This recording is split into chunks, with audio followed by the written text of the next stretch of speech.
Have you ever had an unfinished craft or like a random little object that lurks around your house, and every time you see it, you get a little jump scare because you were totally gonna do something with that, or you were definitely gonna finish that, and you can't get rid of it because you're gonna use it, but then you never actually use it. So instead of doing anything with it, you have it just haunt your house for years and years and years and years? Because that has happened to me, and today I'm going to hunt down one of those objects and I'm going to finish what I started. Here is the object in question.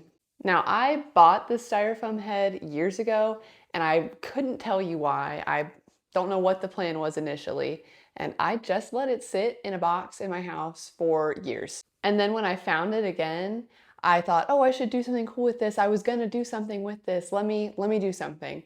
And the coolest thing that I could come up with apparently was just covering it in air dry clay and then forgetting about it for a couple more years. And by forgetting about it, I mean never actually forgetting about it and just seeing it everywhere all the time. Anytime that I entered the room that it was in, it would like lock gaze with me, and I would think to myself, oh my God, I need to do something with that.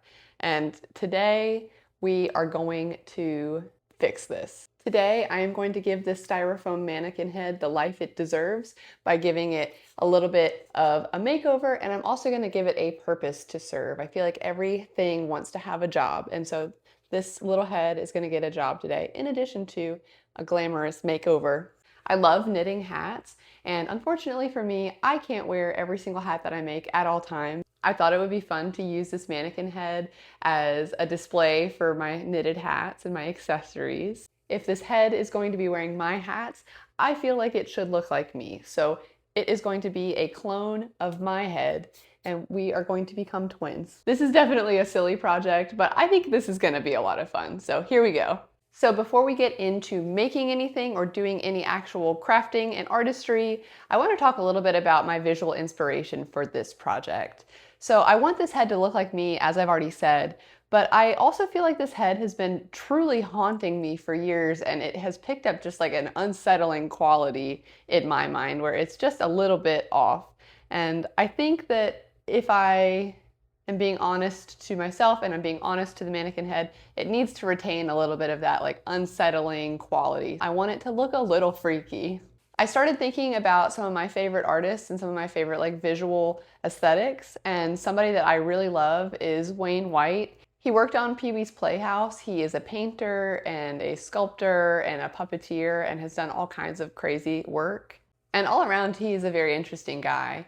I really love how he puts together his pieces and faces for, in particular, his puppets. I think they are just like so weird. This is some of the work that he has done that I'm really inspired by, and I would like to take some inspiration from his style. I'm also thinking about Bread and Puppet Theater, which is such a cool group. It is one of the oldest nonprofit political theaters in the US. And they make incredible puppets. They do really large scale productions. I just love how complex their paper mache looks on the faces, and I love how expressive they are. So I'm gonna get into this project, and if you're working on something, maybe you can drop a line and let me know what you're working on. Do you have any unfinished objects or unfinished crafts that are haunting you? And what are you gonna do with them? Let me know. And we're just gonna get into it. So I will catch you at the crafting table. I have all my materials together. I plan to be using paper mache. I am gonna use paint, yarn for my hair, and kind of go from there. Initially, I wasn't going to do any paper mache. I was just gonna paint directly onto the clay, but I started looking at my inspiration pictures and thinking about what I liked about them. And I think that if I don't use paper mache to give a little bit more texture to my face, that I'm gonna be disappointed. So we're gonna start with paper mache. I already prepared my paper mache goop off camera, and so I just have to cut strips and start applying it to my head. I'm using a cooked flour paste for this paper mache. In the past, I've used regular white flour, but I didn't have any when I went into my kitchen, and I just happened to have oat flour, so I substituted it for my recipe, and the texture seems okay. It was a little bit weird, but we're just gonna consider this a science experiment. I'm at a good paper mache stopping point. I have basically built up all of the layers around some of the features on the front of this mannequin head. I didn't bother with the top or the back because I do plan on putting hair there, so I didn't worry with that. But I've gotten a lot of nice texture here, so I've already semi-dried it with my blow dryer, but I'm gonna just stick it outside in the sun see if I can get it to get nice and dry before we move on to the next step. Plus, I'm ready for a little lunch.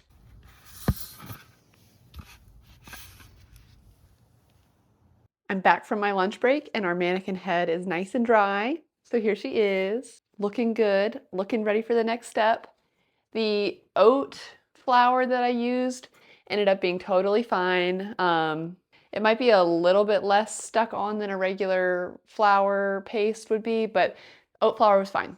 I was worried for nothing. All good. So what's next is I'm going to go ahead and mix up some paints and we are going to start painting our features on. I'm the most excited about this part because I feel like this will be when I get to really see like my ideas take form. While I'm painting on my face, I wanted to talk a little bit about creative play in art making. Often the term is associated with childhood development of self-expression and manual skills, but it is so important for adults too.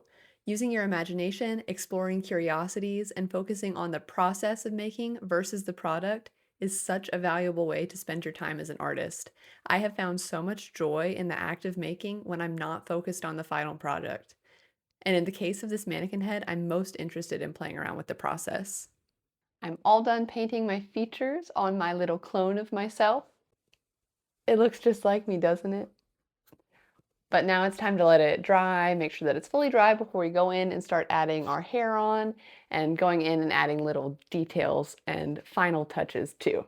I've been focused on making more art, and removing the need for a good final product has made it so much easier to enjoy it. Art can be serious and meaningful and beautiful, but it can just as often be fun and silly and totally useless. I'm working on not overthinking my art and just enjoying the ride. Centering creative play in my artistic process has made it easier to just sit down and start making something. And getting started is usually the hardest part. Are you ready for the reveal? Here she is! She's not perfect, but I enjoyed the process of making her. I hope you enjoyed this video, and I hope that you make something silly, ugly, and totally unnecessary, and that you have a wonderful time doing it. I'll see you next time. Bye!